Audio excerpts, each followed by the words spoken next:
என் பேர் ரெங்கராஜு. நான் துறையூரில் இருக்கேன். இங்கேருந்து 40 கிலோமீட்டரு. நான் வந்து closet, wash basin and bathroom products, அப்புறம் கிச்சன் ஐட்டம்ஸ் பார்க்கறதுக்காக இங்கே வந்தேன். எங்கள் ஊர்லேயும் இருக்குது. பட் இருந்தாலும் நான் வந்து இங்கே வந்து வந்ததுக்கு காரணம் வந்து இவங்களுடைய long service provider for Parryware, அது ஒன்று.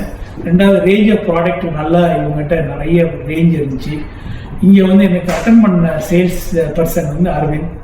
அவர் வந்து எல்லா ப்ராடக்ட்டையும் காமிச்சாரு. High end, low end, mid range எல்லாத்தையும் காமிச்சாரு. அதில் எது வந்து ஹையர் எண்டில் இருக்கிற ப்ராடக்டில் எதில் பெஸ்ட் டிஸ்கவுண்ட்டாக இருக்கிறதோ அதெல்லாம் காமிச்சாரு. வேல்யூ ஃபார் மணியில் பெஸ்ட் ப்ராடக்ட் எனக்கு வந்து கிடைச்சிருக்கு. I am very happy. I strongly recommend for other customer.